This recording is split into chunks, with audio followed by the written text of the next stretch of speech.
I used to think there would be a moment, a grand, cinematic climax, where all my sacrifices would finally be recognized. That building Ironcrest developments from nothing would somehow make me invincible. That the calloused hands, the 20-hour days, the missed birthdays and sleepless nights would mean something more permanent than just success.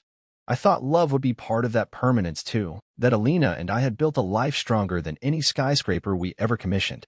After all, she found me when I had nothing but a blueprint and a dangerous amount of stubbornness. She said she believed in me, and I believed her. We were partners, not just in the contracts we signed or the deals we chased down, but in the life we stitched together from ambition and long nights. Ironcrest wasn't just a company, it was a legacy we whispered about at 3 a.m. when the rest of the world was asleep. It was supposed to be ours. Until today. Until the moment she looked me dead in the eye, her mouth curving into something that wasn't quite a smile, wasn't quite a frown. Just a calculation. Like she was running numbers in her head, assessing risk, hedging her bets. Her voice was cool, deliberate, almost clinical when she said it. You built it, but my boyfriend will be CEO now. The words didn't register at first. They floated in the air between us, absurd, like she had misspoken, and we'd laugh about it a minute later over coffee. But her eyes didn't flinch. She wasn't joking. She wasn't crying. She wasn't even apologizing. She was delivering a decision like it was a quarterly report. My heart didn't race. My hands didn't shake. Some part of me, the part that had been slowly, quietly bleeding to death from 1,000 small cuts I hadn't wanted to name, had already known. And now that the final blow had landed, I felt nothing but a strange, weightless clarity. Alina stood there, beautiful and polished as ever, wearing the tailored suit we picked out together for important meetings. Her diamond earrings, the ones I gave her after we closed our first big deal, caught the afternoon light and threw it back at me like tiny shards. Beside her, half a step back, was Ronan Wells. The boyfriend. My employee. My mistake. He didn't speak, but the smug tilt of his head said everything. I didn't argue. I didn't ask for explanations. I didn't demand answers that, deep down, I realized I already had. Instead, I slowly slid my phone from the inside pocket of my jacket. I didn't rush. I didn't need to. They watched me, a flicker of uncertainty crossing Alina's face for the first time. Ronan's bravado faltered too, his hands clenching and unclenching at his sides. I unlocked the screen with a flick of my thumb. Scrolled to a contact simply labeled M. Vale. Pressed call. 1 ring. 2. Then a voice, cool and professional. Mr. Rhodes. Proceed, I said simply, then ended the call without waiting for a response. When I looked up, it wasn't anger I saw on their faces. It wasn't triumph either. It was fear. Real fear. Alina's mouth opened, a slight gasp escaping before she shut it, swallowing hard. Ronan took a small step forward like he wanted to speak, to demand an explanation. But for once, he had no script ready. The blood drained from their faces almost simultaneously, as if they both realized something at the exact same moment. They had miscalculated. They had bet everything on the wrong assumption, that I would be blindsided, paralyzed, desperate, that I would flail and rage and grasp for something that had already been stolen out from under me. They thought they were delivering the killing blow. They had no idea I had already rewritten the rules of the game. I tucked my phone away, straightened my jacket, and looked them each in the eye. First Alina, then Ronan. I didn't smile. I didn't sneer. I just let the silence stretch, thick and suffocating. You shouldn't have underestimated the man who built the foundation you're standing on, I said, my voice calm, almost pitying. Because if you understood anything about construction, you'd know, the foundation always outlasts the decor. Neither of them moved. Neither of them spoke. It was as if the room itself was holding its breath, waiting for something, anything, to happen. I didn't give them the satisfaction. I simply turned, walked past them without another glance, and pushed open the door that would lead me back to the world where real power lived. The kind built not on whispered betrayals and cocktail party alliances, but on concrete, contracts, and conviction. Behind me, the echo of their unraveling began. Low, panicked voices, hurried whispers, the first cracks in the glossy facade they had tried so hard to maintain. I didn't look back. I had already decided. This was the moment they lost everything. And the best part? They didn't even realize how much they had already given away. Not yet, but they would. Very soon. And when that moment came, they wouldn't find rage waiting for them. They would find consequences, silent, surgical, and irreversible, just like I had planned. It's funny how memory works. In the moment, you don't realize you're living through the prologue of your own downfall. You tell yourself it's just a small compromise, just a shortcut, just a favor. Looking back, it was all there. The warnings, the hairline fractures in the walls we thought were unbreakable. Ironcrest Developments wasn't born in some sleek office tower. It was built in a two-car garage that smelled like sawdust and burnt coffee. I remember the cracked concrete floor, the second-hand drafting table, the heater that barely worked in winter. It was me, a handful of legal pads, a refurbished laptop, and a belief so big it didn't fit inside the walls. Alina was there too, back then. She walked into my life wearing ambition like a second skin, and I mistook it for love. We were young, hungry, stupid enough to think hard work alone could protect us. She wasn't just a supporter, she was a strategist. Alina had the gift of presentation, the kind that could make crumbling drywall sound like a design feature. She helped me craft the image that clients bought into. I was the builder, the architect of blueprints and budgets. She was the storyteller. It worked, until it didn't. Our first $10 million project was a lakeside development deal, 20 luxury homes, tight deadlines, tighter budgets. We pulled it off, barely. I worked 80-hour weeks until my hands blistered and my back ached so badly I slept sitting up. Alina schmoozed the investors, spun near disasters into charming anecdotes at fundraisers. When we finally got that wire transfer for the last payment, we sat on the garage floor, laughing like idiots, champagne dripping from the ceiling because I popped the cork wrong. That was the real Ironcrest. Two people, a dream, and an exhaustion so deep it felt holy. But somewhere between that moment and now, a third figure slipped into the picture. His name was Ronan Wells. I still remember the day Alina introduced him. She framed it like a casual opportunity. "We need someone who gets branding," she said, handing me his resume over breakfast. "Someone who can polish our image." "He's brilliant, Eli." Ronan was slick. The kind of guy who could sell ice to a snowman and make him feel lucky for the chance. His references were immaculate. His portfolio gleamed. I didn't see the danger because he wore it so well. Tailored suits, charming smirks, just the right amount of self-deprecation. He made you feel like you were in on the joke with him, even if you didn't know the punchline yet. I hired him. I let him in. That's on me.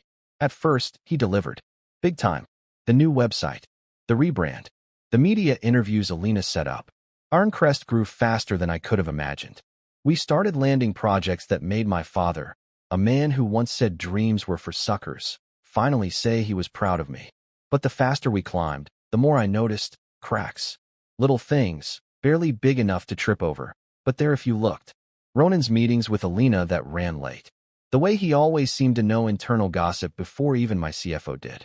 His glib jokes at my expense at company retreats, brushed off with a laugh when I stiffened. Still, I didn't question it. Couldn't afford to. We were winning. And winning makes you stupid sometimes. The only person who wasn't charmed was Jules Moreno, my CFO. She came to me once, quiet and grim, her hands folded tight in her lap. "He's not who he says he is, Eli," she warned. "He's positioning himself. Watch your six." I thanked her. I promised to keep an eye out. Then I buried the conversation under a mountain of deadlines and distractions. I told myself Jules was being paranoid, that success naturally bred jealousy. God, I was a fool. The betrayal wasn't loud. It didn't come with sirens or alarms.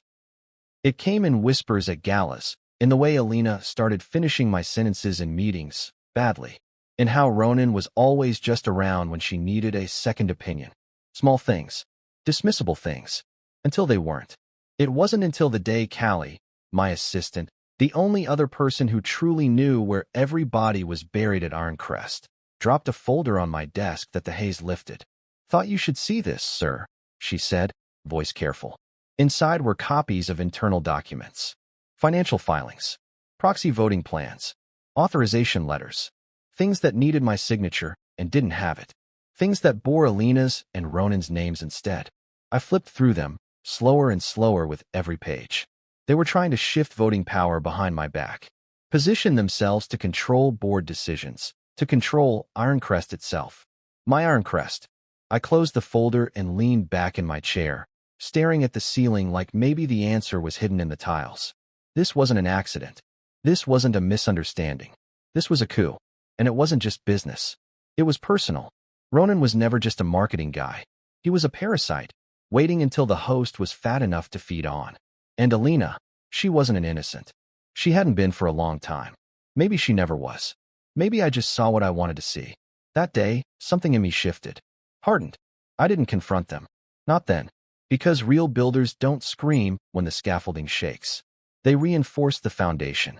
And they wait. Hindsight is a cruel teacher. It doesn't shout, it whispers. It replays every ignored warning, every missed sign, over and over in your mind until you can't tell whether you're remembering it or being haunted by it. And looking back now, I realized the signs were everywhere. The problem was, I didn't want to see them. Late meetings. That's how it started. Alina used to come home by 8, dinner still warm, stories about potential investors or client pitches spilling out of her like she couldn't wait to share them. Then, slowly, it became 9. Then 10. Then not at all. Working late with Ronan, she would text, always casual, always breezy. I told myself it was dedication, that we were a team and she was pulling her weight. But deep down, something sour would twist in my gut every time Ronan's name popped up. Whispers at galas. I'd catch little half-smirks from people who used to greet me with firm handshakes. Pitying glances traded when they thought I wasn't looking. I blamed it on envy, on success breeding resentment. I convinced myself we were simply outgrowing the circles we once begged to be part of. But the worst were the moments Ronan just happened to be around her. Always nearby, always available. A jacket slipped onto her shoulders when she shivered. A hand guiding her elbow through a crowded room. Little things. Things that could be explained a dozen ways if you were desperate enough to lie to yourself. And God, was I desperate? I thought about the time we sat in the boardroom going over the Ridgeway expansion project. I had spent hours finalizing the pitch, running numbers, coordinating contractors. When it came time to present, Alina stepped in, speaking over me, smiling graciously, clarifying my points as if I were some intern fumbling through his first week. I laughed it off later, told myself she was excited, proud, that maybe I was being sensitive. Then there was Ronan, sitting back, arms folded, a smirk pulling at the corners of his mouth, like he knew something I didn't. I told myself it didn't matter. That results were all that counted. That Ironcrest was thriving, and minor bruises to my pride were a small price to pay. It wasn't pride they were bruising. It was ownership. There was another moment, too, one that lingered longer than it should have. At a company retreat upstate, after one too many drinks, Ronan clinked his glass against mine and laughed. "Hope you're keeping the throne warm for me, boss." Everyone chuckled, even Alina. I forced a smile, told him he'd have to pry it from my cold, dead hands. It was a joke. It was all a joke. Except it wasn't.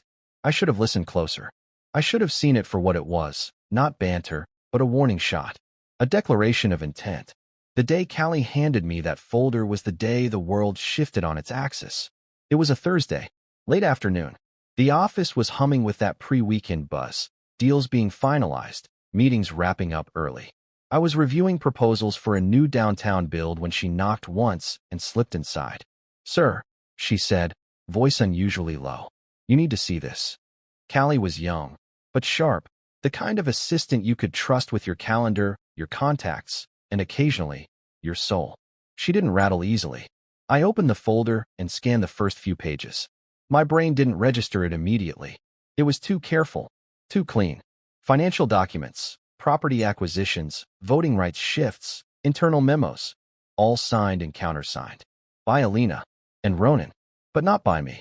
Somehow, over the last 6 months, they had been maneuvering in the background, using proxy shares, side deals, and quietly amended contracts to position themselves as a power block within Ironcrest's board, trying to gut my authority without ever confronting me directly, trying to take the company out from under me. I sat back, folder open on the desk, feeling the slow, cold wash of understanding creep over me. Every late meeting, every half-heard whisper, every slight at every gala, it had all been leading to this. They weren't just planning to push me aside. They were planning to erase me. Ironcrest, the thing I bled to build, wasn't just a prize to them, it was a crown. And they were already fitting it to Ronan's head. I closed the folder carefully, laying my hand flat on top of it. My mind wasn't racing. It was moving with terrifying clarity, like a clockwork mechanism clicking into place. I didn't storm into Alina's office. I didn't call Ronan into a confrontation. Because now I understood something essential. They thought I was the builder. They forgot I was also the architect. And architects don't panic when the walls crack. They redesign the foundation underneath your feet. I nodded once at Callie. Thank you, I said, my voice steady. She hesitated by the door. Sir, what do you want me to do? I looked at her, and for the first time in months, I smiled.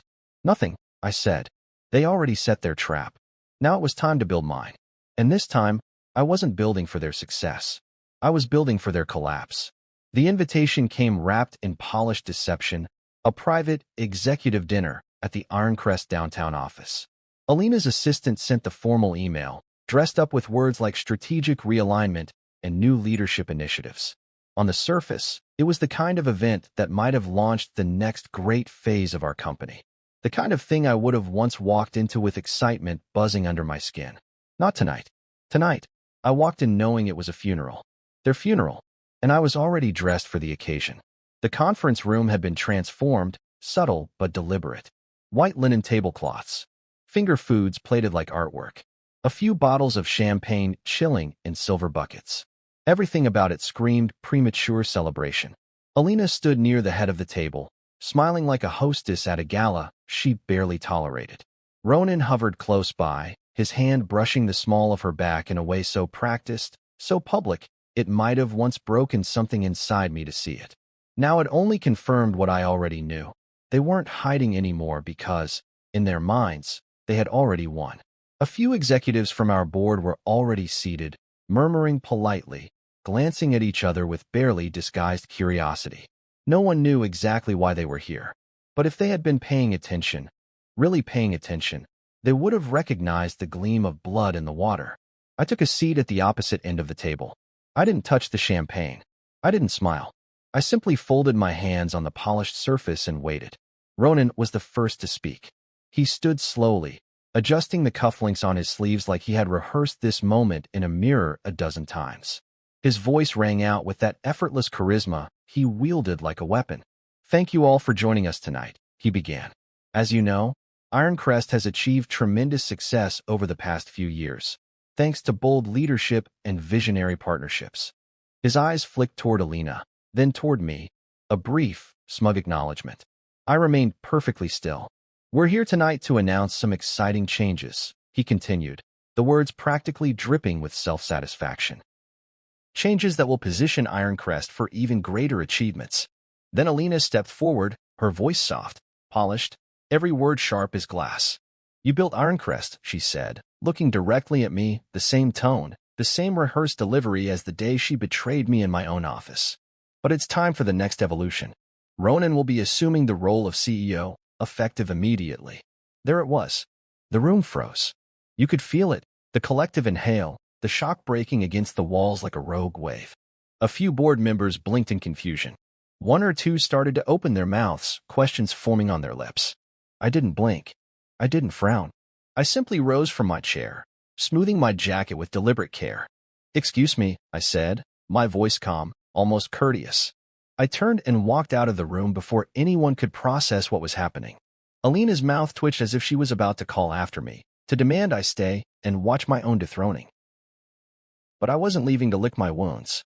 I was leaving to finish what I started. My footsteps echoed in the hallway as I pulled out my phone. Scrolled once. Found the number. Marcus Vale, founder and principal of Vale Strategic Holdings. A man with more power stitched into his three-piece suits than Ronan could dream of accumulating in a lifetime. And most importantly, the man who, thanks to a quiet merger I orchestrated months ago, now owned 51% of Ironcrest's controlling interest. A merger Alina and Ronan had been too busy scheming to notice. I pressed call. It rang once before Marcus answered, his voice crisp, efficient. Mr. Rhodes. Time to proceed, I said simply. No pleasantries. No hesitation. Understood, he replied. Then the line went dead. I tucked the phone away, exhaled slowly, and let the tension drain from my shoulders. It was almost over now. Months of watching, planning, waiting, letting them dig their own graves one signature, one secret meeting at a time. And now they thought they had me cornered. They had no idea they were the ones walking straight into a trap. When I returned to the conference room, it was like stepping onto the stage of a play already in collapse. Alina's smile was slipping. Ronan looked vaguely uncomfortable, shifting from foot to foot. The executives glanced between each other, sensing that something had gone terribly wrong but not yet understanding what. I retook my seat. I folded my hands again. I said nothing. I didn't need to, because the real announcement wasn't theirs to make. And very, very soon, everyone in this room would know it. The next morning, the boardroom was colder than usual, despite the sunlight spilling through the floor-to-ceiling windows. It was a crisp, cutting kind of cold, the kind that seeped into the bones of a place before anyone even opened their mouths. The executives filed in one by one, their expressions taut with unease. They could smell it now, the shift in the air, the static tension. They didn't know which way it would break yet, but they could feel the storm brewing. Ronan swaggered in like a king returning from battle, chest puffed, grinning like he had already signed the final decree. Alina followed, pearls glinting at her throat, her heels clicking against the polished floor with sharp authority. She gave me a single glance, cool, dismissive, before taking her seat beside him. I sat at the head of the table, the same seat I'd occupied since Ironcrest had been little more than a risky bet against the odds. I didn't rise to greet them. I didn't offer a handshake. I just watched. The final person to enter the room wasn't an Ironcrest executive. It was Marcus Vale. He walked in flanked by two of his senior partners, his presence slicing through the room like a scalpel. His suit was so precisely tailored it looked like armor. His expression was unreadable, almost bored, as if this entire meeting was a foregone conclusion. Behind him, moving with a quiet, lethal precision, was Darcy Quinn, my attorney. She wore a slim, dark suit and carried a single black leather folder tucked under one arm. The moment Darcy stepped in, Ronan's smile faltered. The moment Marcus pulled out a chair at the opposite end of the table, Alina's hand tightened around her champagne glass from last night, a barely perceptible crack forming in her perfectly polished facade. I gave it exactly 3 beats, 3 slow, deliberate breaths, before I leaned forward and spoke. As per Ironcrest's updated charter, any proposed changes to senior leadership must receive unanimous board approval, I said calmly, my voice slicing through the thick silence. Effective immediately. A few of the board members shifted, blinking at each other. A murmur started down the table. Ronan laughed short, sharp, and ugly. You're joking, he said, voice pitching higher than he intended.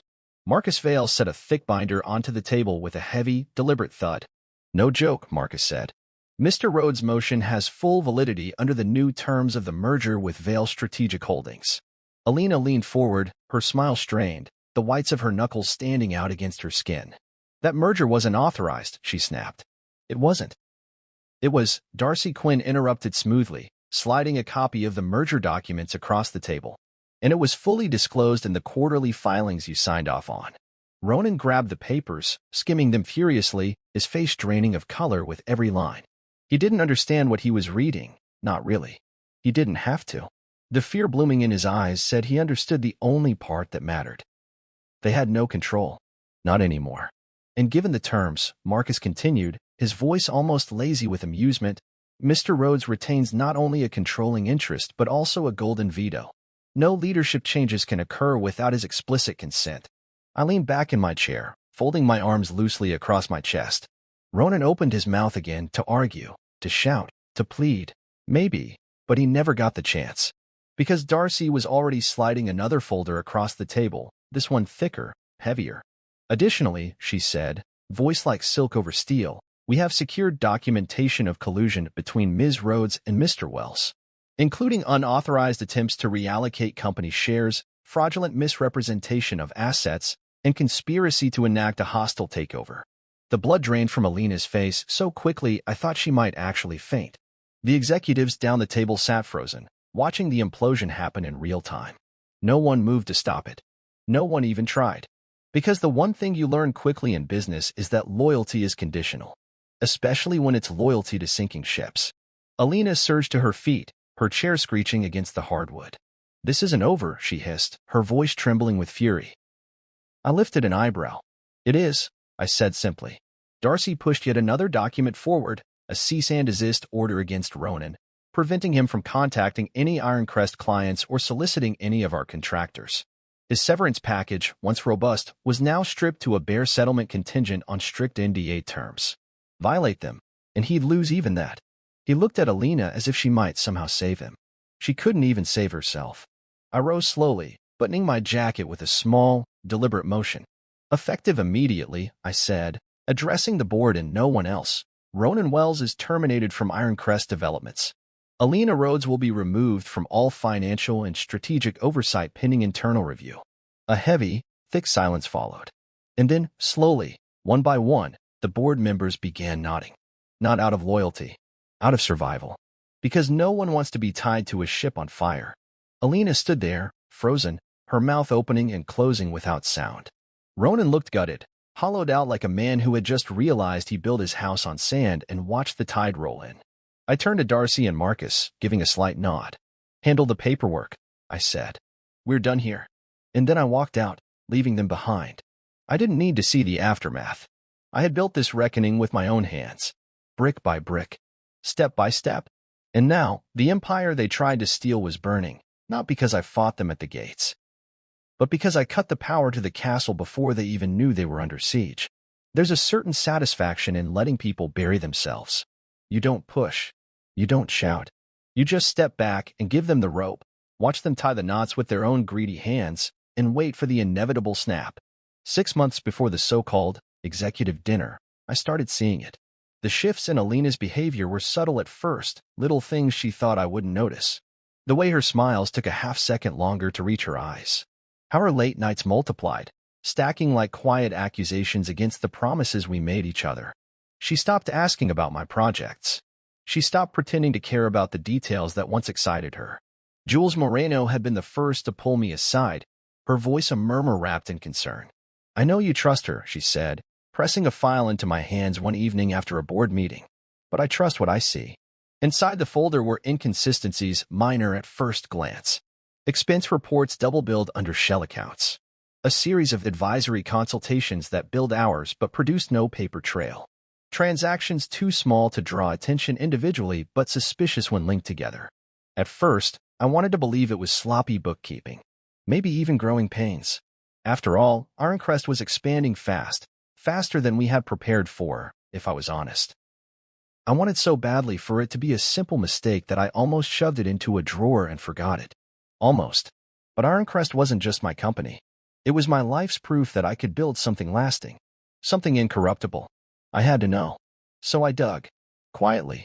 I instructed Callie to start monitoring financial flows, nothing official, nothing that would trigger alarms. Just a few extra sets of eyes where it mattered most. I commissioned an independent audit disguised as a regular compliance check. I sat in on project reviews I usually delegated. And I watched. It didn't take long for the truth to start seeping through the cracks. Alina wasn't just distracted. She was planning. Ronan wasn't just overzealous. He was orchestrating. The two of them were moving money, shifting alliances inside the board, whispering promises into the ears of executives who thought they were betting on the winning side. I never confronted her. Every instinct screamed at me to burst through the door, to demand an explanation, to burn it all down before they could finish whatever they were building behind my back. But you don't demolish a building because you hear rats in the walls. You set the traps. And then you wait. While they plotted, I built my defenses. I approached Marcus Vale under the guise of seeking investment diversification, a quiet deal, layered in enough legal insulation that it barely registered on the radar. A strategic merger that would leave Marcus with the majority voting shares that he agreed to hold at my discretion. It wasn't ownership he wanted. It was leverage for future collaborations. And for me, it was an ironclad shield. I amended Ironcrest bylaws, burying the changes inside routine updates and strategic language so dense that even our most seasoned board members didn't blink. I tightened internal audits, restructured executive voting procedures, and, most importantly, ensured that CEO appointments would require unanimous approval, a nearly impossible threshold without me. I even rewrote my own employment contract, building in golden parachute clauses that would trigger catastrophic penalties if anyone tried to force my resignation without cause. By the time Ronan and Alina realized what they thought they owned, it would be like finding out the mansion you bought was built on quicksand. But I didn't stop there. I documented everything. Every suspicious transaction. Every backdoor meeting. Every whisper of collusion. I had Callie quietly archive internal emails. I had private investigators confirm off-site meetings between Alina and Ronan.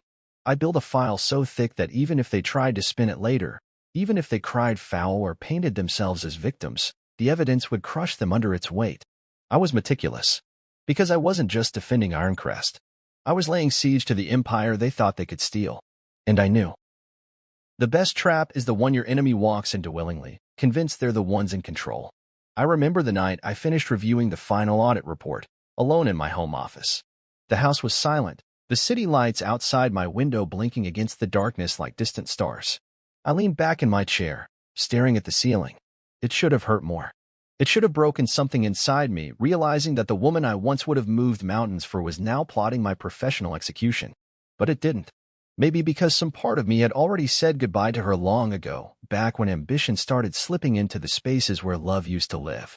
Back when every late night and every whispered conversation chipped away at the foundation we built together. I didn't mourn. I planned. Because if Alina and Ronan wanted a war, I wasn't going to meet them with rage and recklessness. I was going to meet them with blueprints and patience. The same way I built Ironcrest in the first place. Brick by careful brick. And when the time came, when they were standing in the rubble of their own betrayal, wondering how it all went wrong, I wouldn't have to say a single word. The ruins would speak for themselves. The fall wasn't sudden. It was slow, almost graceful, the kind of collapse that happens when a structure rots from the inside out and all it takes is one careful push for the whole thing to come crashing down. Alina arrived at the board meeting that morning like she still believed she could control the narrative. She wore a navy blue power suit, diamonds sparkling at her ears, her hair twisted into a knot so tight it could have been armor. She was poised, polished, the image of a woman used to winning even when she lost. But her heels clicked just a little too sharply against the marble floor. Her smile stretched just a little too wide. The cracks were already showing. The board had gathered at Marcus Vale's request for an emergency session. Word had spread quickly, though nobody said it aloud, not yet. Not until it was official. In business, vultures don't circle unless they smell blood. And right now, the air was thick with it. Ronan wasn't with her. He hadn't shown up at all. Probably because he knew better.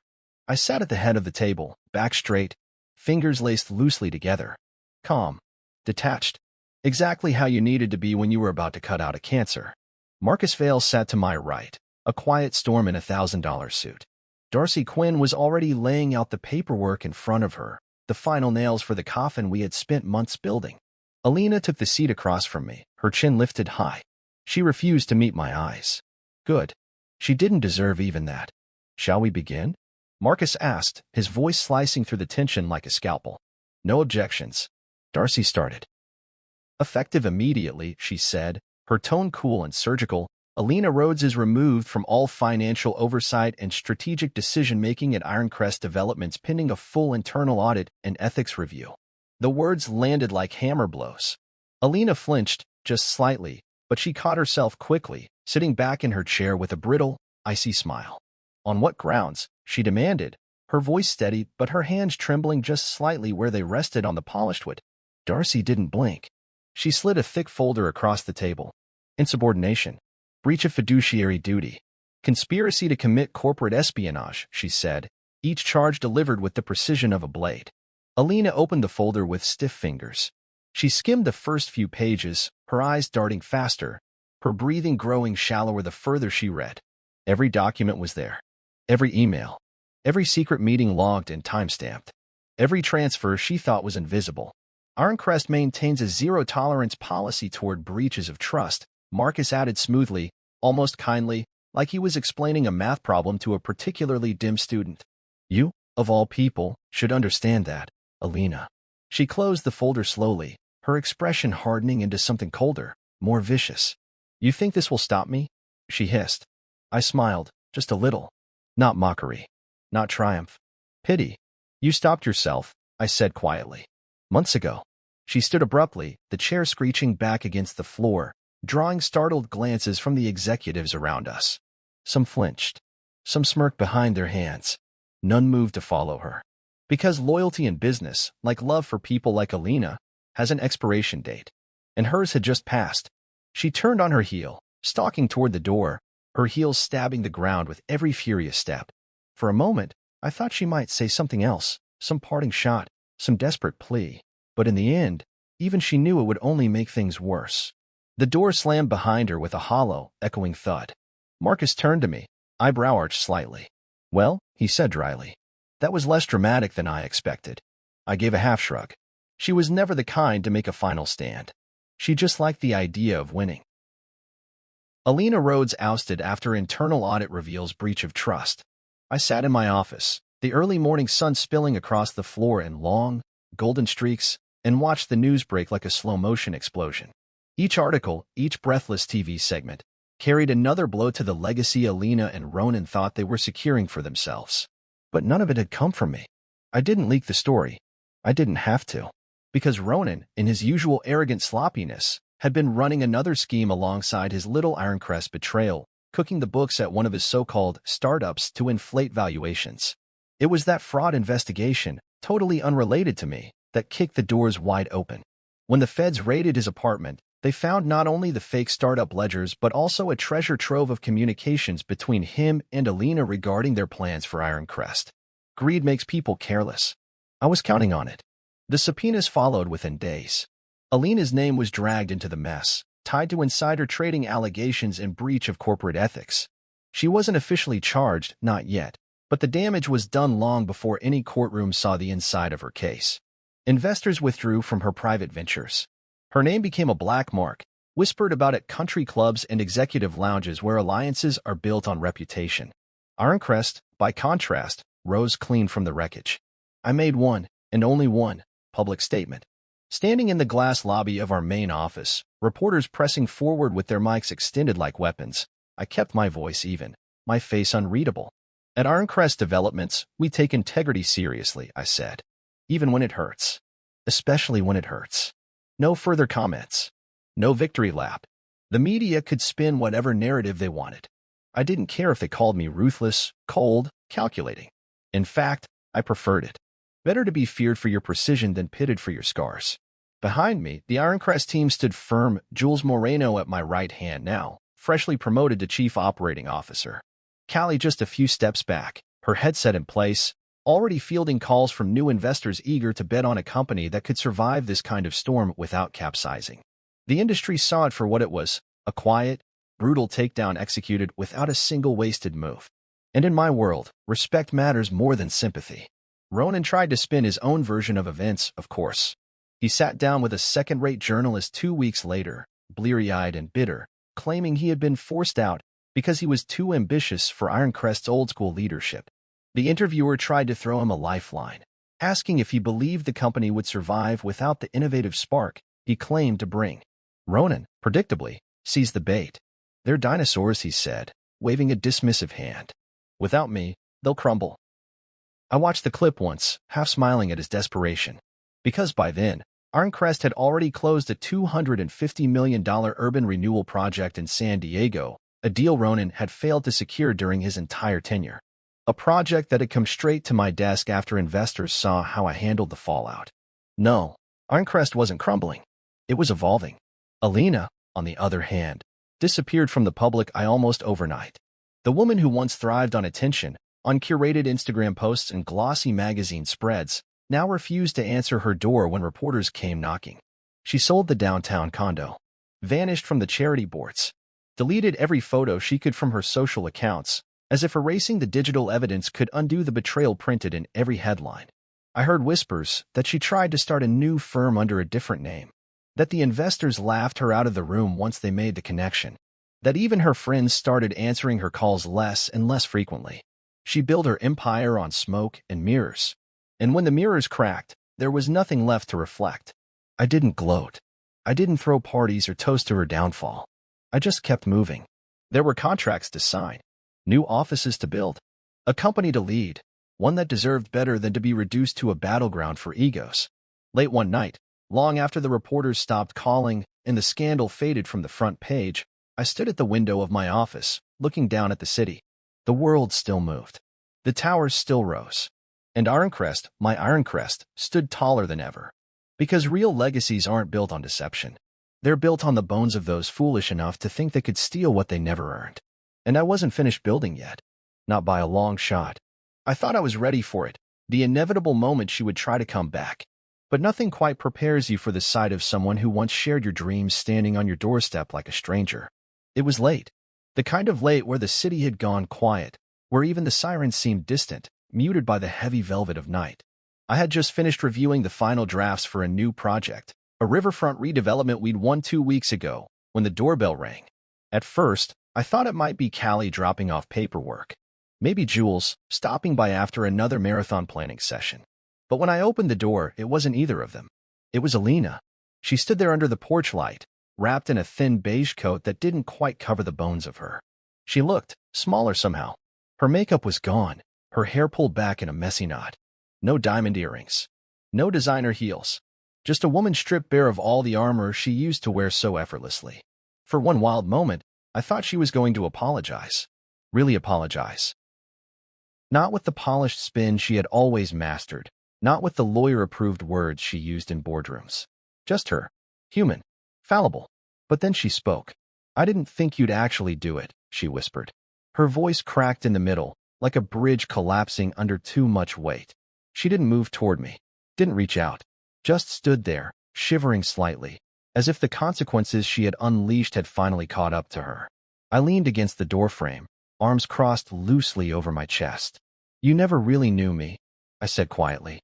And that was the truth, wasn't it? She had known the builder, the dreamer, the man who would lay brick after brick with bleeding hands just to keep the roof over them both. But she never really saw the foundation underneath, the part of me that didn't break when the walls caved in, the part that understood how to rebuild from nothing. She stepped forward slightly, hesitation thick in the space between us. "I made a mistake," she said, voice trembling. I thought we could fix it." There it was, the bargaining, the frantic scramble to salvage something from the ruins. I didn't say anything. I didn't need to. Instead, I stepped aside slightly, letting her see what waited behind me in the entryway. A box, neatly packed. Inside, her wedding ring, gleaming coldly against a bed of black velvet. A signed divorce settlement, prepared by Darcy, leaving her with exactly what she came into the marriage with, nothing more. And a letter from my attorney, making it clear that she had forfeited any claim to Ironcrest, the house, or any assets tied to my name. She stared at it for a long moment, the color draining from her face. Her mouth opened, forming the start of a plea, an argument, an excuse, I'll never know which. Because I didn't let her finish. I closed the door, slowly, firmly, until she was nothing more than a shadow behind frosted glass. I leaned my forehead against the wood for a moment, exhaling a breath I hadn't realized I was holding. There was no triumph in it, no satisfaction, only an aching finality. I watched her silhouette linger for a few minutes, saw her hand press against the door as if she could will it open. Then, slowly, it disappeared down the front steps, swallowed by the night. I didn't move until the sound of her footsteps faded completely. When I turned away, I didn't look back. There's a difference between closure and return. Closure is something you give yourself. Return is something you owe no one. I padded back into the kitchen, poured a glass of water, and sat at the table, staring out the window at the darkened skyline. For years, I thought building Ironcrest was the dream. That Alina was part of it. That she was the one person who understood what it meant to sacrifice, to sweat, to suffer for something larger than yourself. But she hadn't wanted to build. She had only ever wanted to inherit. It took losing everything, almost losing everything, for me to finally see the difference. She hadn't broken me. She had revealed me. The man who stood now was not the man she thought she could manipulate, not the man she thought would shatter when she turned her back. I had endured worse. I had survived scarcity, loneliness, betrayal before she ever laid eyes on me. And I would survive this. Stronger, clearer, unbreakable. The city lights blinked back at me through the kitchen window, a silent chorus of witnesses. I lifted the glass in a quiet salute, not to her, not to us, but to the future waiting just beyond the horizon. Because this chapter was over, and I wasn't wasting another word, another second, mourning the end of a story I had already outgrown. The funny thing about endings is that they're never as sharp as you expect. They don't slam shut with a bang. They just close, quietly, decisively, like a door you don't even realize you've walked through until it locks behind you. I didn't just survive what Alina and Ronan tried to do. I evolved. Ironcrest thrived in the months that followed. Not just survived, thrived. We restructured, refined, cut out the rot they had tried to spread through the foundation of everything I had built. And in their place, I planted something stronger. I promoted Jules Moreno to Chief Operating Officer, a title she had more than earned. She brought clarity, strength, and loyalty that couldn't be bought or sweet-talked. Where Alina had used charm to patch over weaknesses, Jules reinforced every weak point with unshakable steel. Callie, too. She moved up to head of strategic operations, overseeing our project pipelines with a precision and foresight I hadn't realized I was missing until it was too late. She didn't just manage schedules and numbers, she managed the heartbeat of Ironcrest, making sure that every move we made aligned with the core we fought to protect. We didn't just rebuild. We transformed. The old board members, the ones who wavered, the ones who had turned a blind eye while Alina and Ronan schemed, they were replaced quietly, efficiently. Marcus Vale helped broker the transitions, and in return, Ironcrest cemented its reputation as the company you didn't cross lightly. Because when the dust settled, everyone in the industry knew exactly what had happened. Not because I told them, because they saw it. They saw how a man they thought would fold rose instead, methodically dismantling the betrayal laid against him without breaking stride. They saw how Ironcrest, against all odds, emerged cleaner, sharper, more dominant than before. Ronan vanished into disgrace. No company would touch him. His name was whispered only in cautionary tales, the story of a man who flew too close to a flame he didn't understand. Alina became tabloid fodder. For a while, there were stories, sightings at exclusive resorts, rumors of new ventures that never materialized, speculation about a comeback that never came. Eventually, even the tabloids got bored. She drifted from the headlines like a paper boat sinking into murky water. As for me, I moved forward. Every morning, I walked past the steel beams and glass towers we had raised, past the sites where new foundations were breaking ground. Every crane, every scaffold, every hard hat moving through a sunrise spoke to something larger than betrayal, larger than loss. It spoke to resilience. It spoke to legacy. It spoke to a truth I had carved into the bones of Ironcrest itself. I don't just build companies. I build consequences. That was always the real story. It wasn't about revenge. It wasn't about punishing those who failed me. It was about making sure no one ever mistook my silence for surrender again. The world could applaud the showy victories, the headlines, the takedowns. Let them. But the real victories, the ones that mattered, were quieter, steadier. They were the contracts signed without fanfare, the loyalty earned without demands, the empire expanding because the foundation held when the storm came. Because that's what endurance looks like. It's not flashy. It's not easy. It's getting up, every single day, when the easy thing would be to stay down. It's pouring yourself into the work not because you need validation, but because it's what you are. Because creation, real creation, demands everything: sweat, blood, belief, and it demands it long after the applause has faded. Some nights, I stayed late at the office, sitting by the massive windows overlooking the city we helped shape. Sometimes I would let the silence fill the space around me, let the memories of what was lost and what was built coexist in the same breath. And I was okay with that. You can't rewrite the past. You can't unbreak what's been broken. But you can build something stronger in its place. And that's exactly what I was doing. I stopped answering calls from mutual friends who just wanted to talk. I ignored the half-hearted invitations to events where I knew I would be paraded as a cautionary tale or, worse, a curiosity. I didn't need to remind anyone who I was. They knew. And if they didn't, they weren't the ones I was building for anyway. One evening, long after the last employee had left and the elevators chimed softly in the distance, I walked the empty halls of Ironcrest. Floor after floor of clean, humming machinery. New hires. Expanded wings. Models of future developments lined up in the glass cases, promises waiting to be fulfilled. I stopped at the wall where our first project's photo hung, the lakeside development that started it all. I ran a hand along the frame, not with nostalgia, but with pride. Not because it had been easy, but because I had survived the parts that weren't. Because I had built something no thief, no liar, no traitor could ever truly take from me. My work wasn't about revenge anymore. It was about endurance. It was about building structures and lives that could withstand anything. Steel under skin, stone under heart, blueprints carved into bone.